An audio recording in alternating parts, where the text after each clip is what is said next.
Hello friends, welcome back to my channel. Friends, ನೀವು ನೋಡ್ತಾ ಇದ್ರ all in one tips channel. Friends, ಇವತ್ತಿನ ವಿಡಿಯೋದಲ್ಲಿ ಕೆಲವೊಂದು ರಿಕ್ವೆಸ್ಟೆಡ್ ವಿಡಿಯೋ ಹಾಗೆ ಹೆಲ್ತ್ಗೆ ಸಂಬಂಧಪಟ್ಟ ಕೆಲವೊಂದು ಯೂಸ್ಫುಲ್ ಟಿಪ್ಸ್ಗಳನ್ನು ಇವತ್ತಿನ ವಿಡಿಯೋದಲ್ಲಿ ತಿಳಿಸ್ತಾ ಇದ್ದೀನಿ. ವಿಡಿಯೋನ ಎಲ್ಲಿ ಸ್ಕಿಪ್ ಮಾಡದೆ ನೋಡಿ, ಈ ಎಲ್ಲ ಟಿಪ್ಸ್ಗಳು ನಿಮಗೆ ಖಂಡಿತ ಯೂಸ್ಫುಲ್ ಆಗುತ್ತೆ. ಓಕೆನಾ? ಹಾಗೇನೆ ಇವತ್ತಿನ ವಿಡಿಯೋದಲ್ಲಿ ಒಂದು ರಿಕ್ವೆಸ್ಟೆಡ್ ವಿಡಿಯೋ ಕೂಡ ಇತ್ತು, ವೈಟ್ ಸಾಕ್ಸ್ಗಳನ್ನು ಹೇಗೆ ಈಸಿಯಾಗಿ ಕ್ಲೀನ್ ಮಾಡ್ಕೊಳ್ಳೋದು ಅಂತೇಳಿ. ಆ ಒಂದು ಟಿಪ್ಸ್ ಕೂಡ ಇವತ್ತಿನ ವಿಡಿಯೋದಲ್ಲಿ ಡೀಟೇಲ್ ಆಗಿ ತಿಳಿಸ್ತಾ ಇದ್ದೀನಿ. ಸೊ ಫ್ರೆಂಡ್ಸ್, ಬನ್ನಿ ಇವಾಗ ಮೊದಲೇ ಟಿಪ್ ಯಾವುದಂತೇಳಿ ನೋಡ್ಕೊಂಬರೋಣ.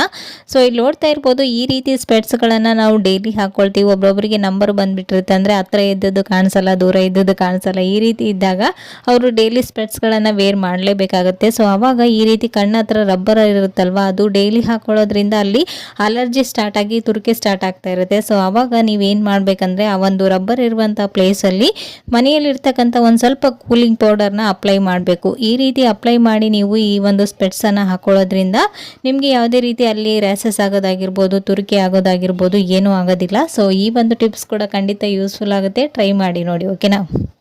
ಸೊ ನೆಕ್ಸ್ಟ್ ಟಿಪ್ ಬಂದು ಇಲ್ಲಿ ನೋಡ್ತಾ ಇರ್ಬೋದು, ಈ ರೀತಿ ಸ್ಪೈಸಸ್ಗಳ ಮಸಾಲೆಗಳನ್ನು ನಾವು ಮನೆಯಲ್ಲಿ ಸ್ಟೋರ್ ಮಾಡ್ತೀವಿ. ಸೊ ಈ ರೀತಿ ಇದನ್ನು ಓಪನ್ ಮಾಡಿ ಹಾಗೇನೆ ಬಿಟ್ಬಿಟ್ರೆ ಇದು ಏನಾಗುತ್ತೆ, ಇದರಲ್ಲಿ ಗಾಳಿ ಹುಳುಗಳೆಲ್ಲ ಸೇರಿಕೊಂಡು ಉಂಡೆ ಕಟ್ಟಿ ಈ ಒಂದು ಮಸಾಲ ವೇಸ್ಟ್ ಆಗ್ತಾ ಇರುತ್ತೆ. ಸೊ ಈ ರೀತಿ ನೀವು ಪ್ಯಾಕೆಟ್ ಓಪನ್ ಮಾಡಿ ಒಂದೊಂದು ಬಾಕ್ಸಲ್ಲಿ ಒಂದೊಂದನ್ನು ಹಾಕಿಡೋಕ್ಕಂತೂ ಆಗೋದಿಲ್ಲ. ಸೊ ಇದರಲ್ಲಿನೇ ನಾವು ಹೇಗೆ ಇದನ್ನು ಕೆಡ್ದಾಗಿನೇ ಗಾಳಿ ಹೋಗ್ಲಾರ್ದ ನೀಟಾಗಿ ಇದನ್ನು ಪ್ಯಾಕಿಂಗ್ ಮಾಡ್ಕೊಳ್ಳೋದಂತೇಳಿ ತೋರಿಸ್ತಾ ಇದ್ದೀನಿ. ಸೊ ನೋಡ್ತಾ ಇರ್ಬೋದು ವಿಡಿಯೋದಲ್ಲಿ, ಈ ರೀತಿ ನೀವು ಈ ಪ್ಯಾಕ್ಗಳನ್ನು ಸೈಡಲ್ಲಿ ಎಡ್ಜಸ್ಟ್ಗಳನ್ನು ಕಟ್ ಮಾಡಿ ಈ ರೀತಿ ನಾನು ವಿಡಿಯೋದಲ್ಲಿ ತೋರಿಸಿದಾಗೇ ನೀವು ನೀಟಾಗಿ ಫೋಲ್ಡ್ ಮಾಡಿಕೊಂಡ್ರೆ ಇದ್ರ ಒಳಗಡೆ ಗಾಳಿ ಕೂಡ ಸೇರ್ಕೊಳ್ಳೋದಿಲ್ಲ. ಆವಾಗ ಈ ಒಂದು ಮಸಾಲ ನೀಟಾಗಿ ಫ್ರೆಶ್ ಆಗಿರುತ್ತೆ. ಹಾಗೆಯೇ ಇದು ಕಾಸ್ಟ್ಲಿಯಿಂದ ತಂದಿರುವಂಥ ಮಸಾಲ ಐಟಮ್ಸ್ಗಳು ನಿಮಗೆ ವೇಸ್ಟ್ ಆಗೋದಿಲ್ಲ. ಸೊ ಇವಾಗ ಸ್ವಲ್ಪ ವೆದರ್ ಕೂಲ್ ಇರೋದ್ರಿಂದ ಬೇಗನೆ ಈ ಮಸಾಲ ಐಟಮ್ಸ್ಗಳು ಹಾಳಾಗ್ತಾ ಇರುತ್ತೆ. ಸೊ ಈ ರೀತಿ ನೀವು ಇದನ್ನು ಕೆಡದಾಗಿನೇ ಸ್ಟೋರ್ ಮಾಡ್ಕೊಳ್ಳಿ. ಓಕೆನಾ?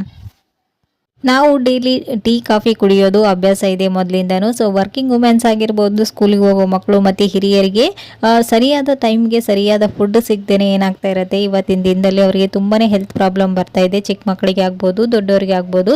ಸೊ ಹಾಗಾಗಿ ನಾನು ಒಂದು ಪ್ರಾಡಕ್ಟ್ನ ಹುಡುಕ್ತಾ ಇದ್ದೆ, ಏನಾದರೂ ಹೆಲ್ದಿ ಆದಂತಹ ಪ್ರಾಡಕ್ಟ್ ಇದ್ದರೆ ಚೆನ್ನಾಗಿರುತ್ತಲ್ವ ಈ ಟೀ ಕಾಫಿ ಬದಲು ಅಂತ. ಸೊ ಆವಾಗ ನನಗೆ ಇನ್ಸ್ಟಾಗ್ರಾಮ್ ಪೇಜಲ್ಲಿ ಸಿಕ್ಕಿರೋದು ವಿಸ್ಮಯ ಫುಡ್ ಅವರ ಈ ಒಂದು ಪ್ರಾಡಕ್ಟ್ಸ್. ಇದರಲ್ಲಿ ನಾವು 40ಕ್ಕೂ ಹೆಚ್ಚು ಕಾಳುಗಳನ್ನು ಸ್ಟೋರ್ ಮಾಡಿ ಅದನ್ನ ನೀಟಾಗಿ ವಾಶ್ ಮಾಡಿ ಹುರಿದು ಪೌಡರ್ ಮಾಡಿದ್ದಾರೆ. ಈ ಒಂದು ಪ್ಯಾಕ್ನ ಓಪನ್ ಮಾಡಿ ಕೂಡ ನೋಡ್ತಾ ಇರ್ಬೋದು ಎಷ್ಟು ಚೆನ್ನಾಗಿದೆ ಪ್ರಾಡಕ್ಟ್ ಅಂತ.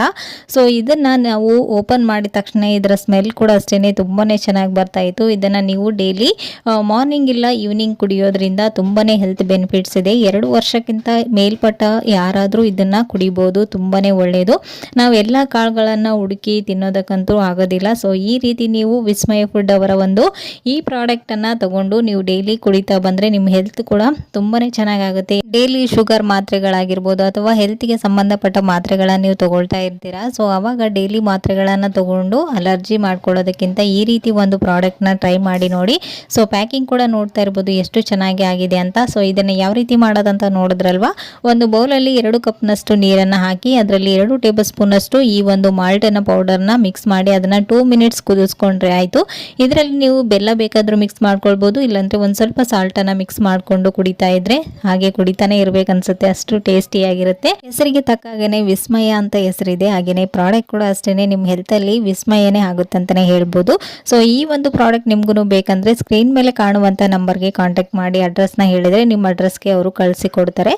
ಸೊ ಒಂದ್ಸಲ ಟ್ರೈ ಮಾಡಿ ನೋಡಿ. ಓಕೆನಾ? ನೆಕ್ಸ್ಟ್ ಟಿಪ್ ಬಂದು ಇಲ್ಲಿ ನೋಡ್ತಾ ಇರ್ಬೋದು, ವೈಟ್ ಸಾಕ್ಸ್ ಹಾಗೆ ಯೂನಿಫಾರ್ಮ್ಗಳನ್ನು ಹೇಗೆ ಕ್ಲೀನ್ ಮಾಡ್ಕೊಳ್ಳೋದು ಈಸಿಯಾಗಿ ತಿಳಿಸಿ ಅಂತ ಕೆಲವೊಬ್ಬರು ರಿಕ್ವೆಸ್ಟನ್ನು ಕೂಡ ಮಾಡಿದ್ರು ಇನ್ಸ್ಟಾಗ್ರಾಮ್ನಲ್ಲಿ. ಸೊ ಹಾಗಾಗಿ ಈ ಒಂದು ಟಿಪ್ಸ್ನ ತಿಳಿಸ್ತಾ ಇದ್ದೀನಿ. ಇಲ್ಲಿ ನೋಡ್ತಾ ಇದ್ರೆ ಮೊದಲೇದಾಗಿ ನಾನು ಈ ರೀತಿ ಒಂದು ಬೌಲಲ್ಲಿ ನೀರನ್ನು ತೊಗೊಂಡಿದ್ದೀನಿ. ಇದಕ್ಕೆ ನಾನು 1 ಟೇಬಲ್ ಸ್ಪೂನ್ ಅಷ್ಟು ಸಾಲ್ಟನ್ನು ಹಾಕ್ತಾ ಇದ್ದೀನಿ. ಹಾಗೆಯೇ ಒಂದು ಅರ್ಧ ಟೇಬಲ್ ಸ್ಪೂನ್ ಅಷ್ಟು ಡಿಟರ್ಜೆಂಟ್ ಪೌಡರ್ ಸಾಬೂನಿನ ಪುಡಿನ ಹಾಕ್ತಾ ಇದ್ದೀನಿ. ಹಾಗೆಯೇ ಒಂದು ಅರ್ಧ ಟೇಬಲ್ ಸ್ಪೂನ್ ಅಷ್ಟು ಇದಕ್ಕೆ ಬೇಕಿಂಗ್ ಸೋಡಾನು ಕೂಡ ಹಾಕ್ತಾ ಇದ್ದೀನಿ. ಇವು ಮೂರನ್ನು ಹಾಕಿ ನೀಟಾಗಿ ಈ ರೀತಿ ಮಿಕ್ಸ್ ಮಾಡ್ಕೊಳ್ಬೇಕು. ನಂತರ ಕೊಳೆ ಆಗಿರುವಂಥ ವೈಟ್ ಸಾಕ್ಸ್ ಆಗಿರ್ಬೋದು ಅಥವಾ ವೈಟ್ ಯೂನಿಫಾರ್ಮ್ ಅನ್ನ ಇದರಲ್ಲಿ ಮುಳುಗಿಸಿ 10 ಮಿನಿಟ್ಸ್ ಹಾಗೇನೆ ಬಿಡಬೇಕು. ಒಂದು ಸ್ವಲ್ಪ ಉಗುರು ಬೆಚ್ಚಗಿನ ನೀರಲ್ಲಿ ಇಟ್ಟರೆ ಅಂದ್ರೂ ಇದು ಇನ್ನೂ ಬೇಗನೆ ಕೊಳೆನ ಬಿಟ್ಕೊಳ್ಳುತ್ತೆ. ಸೊ ನೀವು ತಣ್ಣೀರಲ್ಲಿ ಇಟ್ಟರೆ 10 ಮಿನಿಟ್ಸ್ ಅಥವಾ 15 ಮಿನಿಟ್ಸ್ ವರೆಗೂ ಬಿಟ್ಟರೆ ಸಾಕಾಗುತ್ತೆ. ಸೊ ನೋಡ್ತಾ ಇರ್ಬೋದು, ಇವಾಗ 10 ಮಿನಿಟ್ಸ್ ಆದ ನಂತರ ಇದನ್ನ ನಾನು ಜಸ್ಟ್ ರಬ್ ಮಾಡಿದ್ದೀನಿ, ಎಷ್ಟು ನೀಟಾಗಿ ಕೊಳೆ ಎಲ್ಲನೂ ಬಿಟ್ಕೊಂಡಿದೆ ಅಂತ. ಇದನ್ನ ನೀವು ಚೆನ್ನಾಗಿರೋ ನೀರಲ್ಲಿ ಇನ್ನೊಂದ್ಸರಿ ಚೆನ್ನಾಗಿ ವಾಶ್ ಮಾಡ್ಕೊಂಡ್ರೆ ಆಯ್ತು. ಎಷ್ಟೇ ಕೊಳೆ ಆಗಿರುವಂತ ಸಾಕ್ಸ್ ಅಥವಾ ಯೂನಿಫಾರ್ಮ್ ಅನ್ನ ನೀವು ಈ ರೀತಿಯಾಗಿ ಈಸಿಯಾಗಿ ಕ್ಲೀನ್ ಮಾಡ್ಕೊಳ್ಬೋದು. ಒಂದ್ಸರಿ ಟ್ರೈ ಮಾಡಿ ನೋಡಿ. ಓಕೆನಾ?